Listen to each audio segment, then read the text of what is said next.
Chile estaba exhausto. Tras años de convulsión social, el país anhelaba una figura que encarnara la audacia de una nueva era.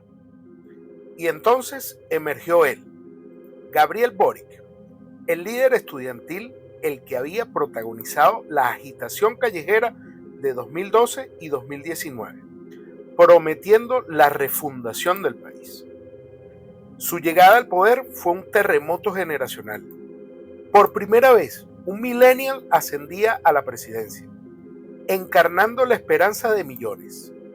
Esta es la primera característica que lo definió: la audacia generacional, la capacidad de canalizar la rabia popular y convertirla en victoria electoral. Su segunda cualidad fue su voluntad de diálogo.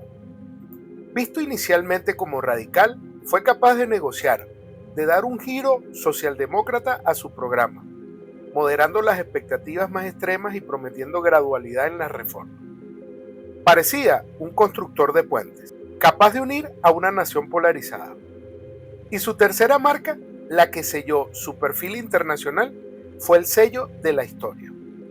En un acto que desafió límites, se convirtió en el primer jefe de Estado del mundo en pisar el Polo Sur en enero del 2025. Un símbolo de liderazgo dispuesto a ir donde nadie había ido antes.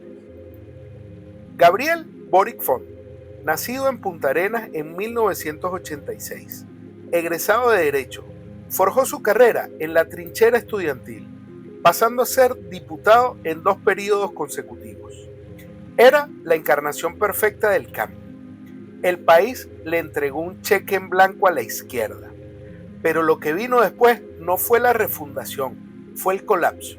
La historia de Boric es la historia del Ícaro. El vuelo fue alto, pero la caída fue devastadora. La promesa de un Chile justo se desvaneció ante una realidad implacable que no perdonó la inexperiencia en la gestión. El fracaso no fue político, fue estructural. El primer golpe lo sintió el bolsillo chileno. La crítica de que la inflación acababa con el salario del trabajador fue una realidad incuestionable. El índice real de remuneraciones, que mide el poder adquisitivo, registró una caída histórica de menos 1.7% en 2022. Los chilenos se empobrecieron. Si bien el gobierno impulsó un aumento histórico del salario mínimo, un 21% de crecimiento real desde el 2022, este dato oculta una debilidad sistemática profunda. Este aumento fue forzado por decreto estatal, no por un incremento real de la eficiencia. Cuando los salarios suben sin estar respaldados por la productividad laboral, se crea un crecimiento salarial artificial. Esto es un dilema estructural. Eleva los costos laborales y en un ambiente de bajo crecimiento puede comprometer la estabilidad del empleo privado formal, arriesgando la subsistencia de los trabajadores menos calificados. Mientras tanto, el motor productivo chileno se paralizaba. La inversión privada, esencial para el crecimiento, se congeló. La industria de la construcción, termómetro clave de la salud económica de un país, cerró 2024 con categóricos números rojos, enfrentando su 4º año consecutivo de bajas ventas. Las proyecciones para el empleo en este sector son sombrías, con una contracción proyectada de menos 4.8% anual para 2025. El motivo principal, la crisis de certeza jurídica. Las intensas discusiones constitucionales y la incertidumbre regulatoria instalaron un clima adverso que congeló las decisiones de inversión a largo plazo. El fracaso económico fue la consecuencia directa de un fracaso en la gobernanza reguladora. La seguridad se fracturó, pero no de una forma tradicional. El delito evolucionó hacia una barbarie delictual. El país dejó atrás los crímenes reactivos para enfrentar comportamientos salvajes, descuartizamientos, cuerpos quemados, extorsiones, balaceras sistemáticas. El sistema está saturado, registrando cerca de 1.300 hechos delictuales diarios. El indicador más aterrador del fracaso del Estado es la profesionalización del secuestro. El informe de secuestro de 2024 confirmó un aumento alarmante. Este delito de alta rentabilidad y planificación utilizó armas de fuego en el 32% de los casos y automóviles en el 49%. Esta no es la firma del delincuente común, es la firma inequívoca de estructuras de crimen organizado, transnacional, consolidadas en territorio chileno. El gobierno ha intentado utilizar la disminución nominal en los homicidios como argumento de mejoría. Sin embargo, esta cifra es un dato engañoso que oculta el desplazamiento criminal. El crimen pasó de ser letal a ser instrumental y extorsivo. Hay una reducción de muertes absolutas, sí, pero a cambio, las bandas criminales se han profesionalizado en delitos de alto impacto que generan mayor pánico y mayor rentabilidad para ellos. El monopolio de la fuerza se perdió. Ahora hablemos de la metástasis del poder. La peor traición de este gobierno vino del núcleo del poder. La administración Boric se vio sacudida por una doble crisis de corrupción que devastó la confianza institucional. Primero, el caso Convenio, un esquema del clientelismo ideológico que reveló el desvío masivo de fondos públicos a fundaciones afines al oficialismo. Se demostró que la descentralización de recursos se utilizó para fines políticos partidistas, forzando renuncias de altos cargos. La nueva política estaba usando los mismos vicios que prometió erradicar. Pero el clímax de la metástasis institucional fue el caso Audio, que expuso un nivel de corrupción de élite y la captura institucional del Estado. La filtración de un audio reveló al influyente abogado Luis Hermosilla discutiendo pagos a funcionarios de organismos fiscalizadores cruciales, el Servicio de Impuestos Internos y la Comisión para el Mercado Financiero. La frase central que lo resume todo, la cita que marca la caída moral de la administración fue: aquí estamos haciendo una huevada que es delito.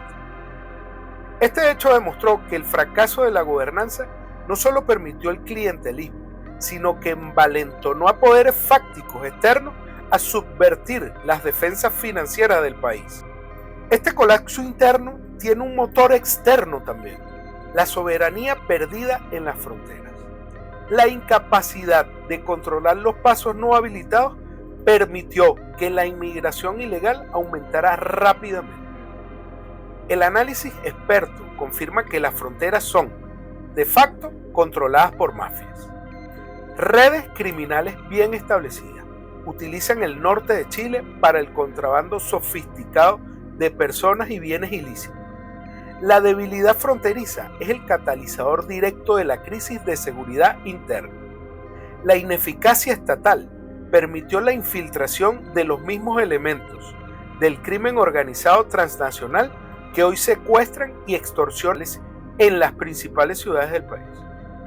Frente a este cúmulo de fracasos, el gobierno optó por una estrategia discursiva: instrumentalizar la crisis migratoria como un chivo expiatorio. En lugar de corregir las fallas logísticas que permiten la entrada del crimen, se centra el discurso en el factor externo, perjudicando de paso a los migrantes legales que sí aportan al país. Una cortina de humo que no resiste la realidad de las fronteras porosas y el dominio mafioso, pero que es bien vendida a través de los medios de comunicación. El resultado de este experimento fallido es una profunda crisis de fe. Un país que votó por la esperanza se encuentra hoy lidiando con la inseguridad, la incertidumbre económica y la traición de la probidad. Pero, ¿qué significa esto para ti? ¿Cuál es tu papel en la historia? Antes de finalizar este relato, queremos confrontarte con 3 preguntas cruciales que definen el futuro de esta nación. Te invitamos a responderlas en los comentarios. ¿Puede un país recuperar la fe en su Estado cuando sus instituciones fiscalizadoras como el SIC y la CMF son reveladas como vulnerables a la captura de poderes fácticos, como se evidenció en el caso? La ley que aumentó el salario mínimo fue un logro social, pero si el costo laboral crece y la productividad laboral cae, ¿es este crecimiento sostenible o es una bomba de tiempo para el empleo formal en los próximos años?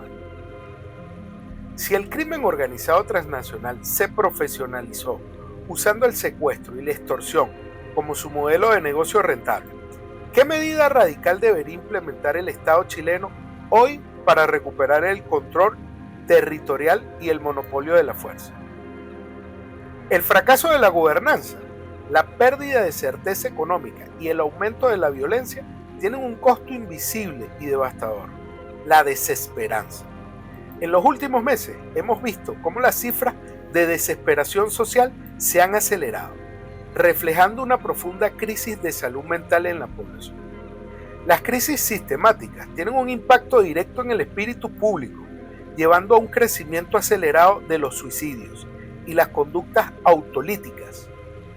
Cuando el sistema falla, cuando la promesa se traiciona, el individuo siente que no hay salida. Pero esta historia de fracaso político no puede ser tu historia personal.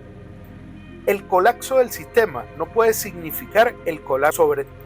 Si la oscuridad se cierne sobre ti, si sientes que no puedes más, si el peso de la realidad te abruma, busca ayuda.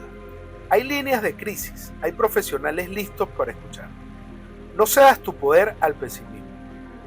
Que este fracaso sea el catalizador, la advertencia brutal de que nadie más luchará por tus sueños que tú mismo.